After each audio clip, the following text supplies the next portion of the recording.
Here's a community that suffered from air pollution, has a high disease burden as a result. Finally, the federal government comes, they're going to help build a health clinic and upgrade some infrastructure. You canceled the grant. Devastating for the community. Here's what the head of the Community Development Corporation said about your decision to cancel this grant, denying my constituents a new health clinic and new wastewater infrastructure, a decision you made that hurts my constituents in Thomasville. Here's what he said, quote, "We all worked so hard for this, and we won.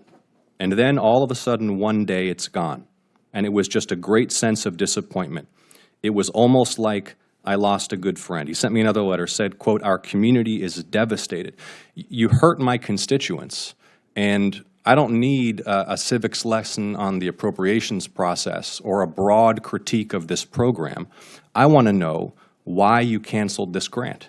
Senator, when you go back to them and ask, well, did you find out why the grant got canceled? Well, do you know why? I'm asking you. I'm asking you canceled the grant. I don't need to ask them why the grant got canceled because it was your decision. So tell me why you canceled the grant. You could say I asked the question and then decided to spend the entire 5 minutes cutting him off 8 times in the middle of his first answer, so I was unable to get a full response. Why don't you answer the question specifically and directly? Why did you cancel this grant? Why are you denying my constituents a new health clinic and new wastewater infrastructure? Do you want me to repeat anything that I said in the past? I want you to actually answer the question with specificity and not give a broad critique of this overall program or a lesson on how the appropriations process works. If you were listening to anything that I said, Senator, okay, you don't have an answer.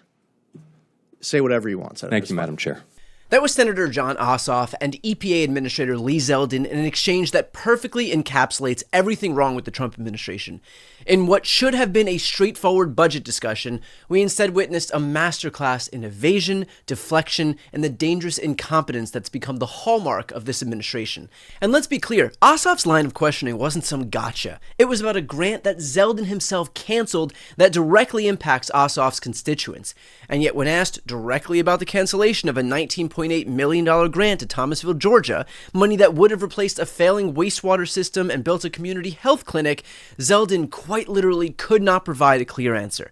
Instead, he retreated to vague references about policy priorities and the administration's obsession with eliminating anything remotely connected to environmental justice or DEI, prompting this pretty devastating moment. With regards to DEI, I would imagine that if we what does looked this at have more to do details, with is a new health clinic for Thomasville, Georgia woke? There is a limit to how much Republicans can dine out on wokeness before they start looking like parodies of themselves.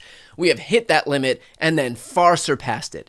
And again, these aren't just abstract policy disagreements. As Ossoff rightly noted, you hurt my constituents. Real people in Thomasville will continue to deal with inadequate wastewater infrastructure and lack access to health care because of ideological posturing disguised as governance. All because the Trump administration is solely concerned about pushing back against anything even tangentially connected to DEI.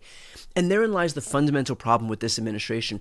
They are so obsessed with fighting culture war battles against imaginary enemies that they are actively harming real live Americans across the country.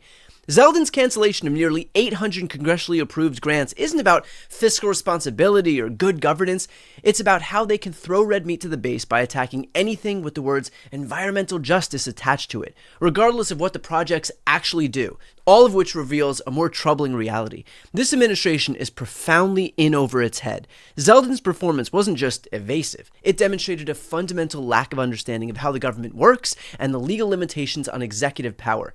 When Senator Merkley pointed out that withholding congressionally approved funds is illegal, Zeldin simply denied reality, saying, "We couldn't possibly disagree more strongly with what you're saying." But this isn't a matter of opinion. The Impoundment Control Act of 1974 explicitly prohibits the executive branch from withholding funds that Congress has appropriated. Multiple Supreme Court rulings have affirmed Congress's power of the purse. Zeldin's rejection of these basic constitutional principles isn't just wrong, it is dangerous. So how did we end up with such incompetent leadership at vital agencies like the EPA? It's because Trump doesn't appoint officials based on their qualifications, based on their expertise, based on their ability to effectively manage complex organizations. He appoints people based on their loyalty to him and their willingness to say nice things about him on TV. Lee Zeldin, like so many Trump appointees, got his job not because he has any particular expertise in environmental protection or agency management, but because he was a vocal Trump supporter in Congress. That's it. His primary qualification is his willingness to go on Fox and defend the God King regardless of what policies he's implementing. This pattern repeats itself across the administration. Consider Secretary of Defense Pete Hegseth, whose primary qualification was hosting Fox and Friends on the weekend. Or Dan Bongino, a Fox News pundit now serving as Deputy FBI Director. Or Tulsi Gabbard, a Fox News contributor now serving as Director of National Intelligence. The common thread isn't expertise or experience, it is television presence and loyalty to Trump. This is about making entertainment and nothing more. The result is an administration incapable of handling complex challenges of governance. These are not serious people with serious policy agendas. They are performers who excel at deflection and culture war rhetoric, but freeze when faced with the actual work of running a government. Lee Zeldin quite literally could not conjure up an answer that wasn't just a rehash of the same talking points he very clearly memorized beforehand. This Ossoff-Zeldin exchange perfectly illustrates the fundamental emptiness at the heart of the Trump administration. They have no coherent policy agenda beyond undoing anything associated with their predecessors and waging culture wars for Fox News. They have no expertise beyond media appearances. They have no answers when confronted with real-world consequences of their actions.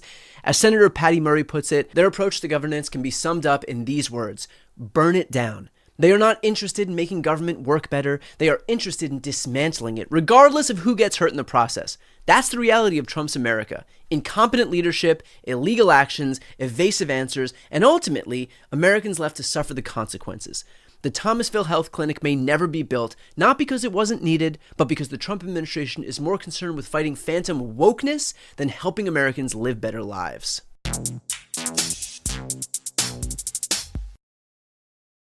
Before you go, if you enjoyed this content and you want to see more and support independent media, please subscribe to this channel. The subscribe button will be right here on the screen.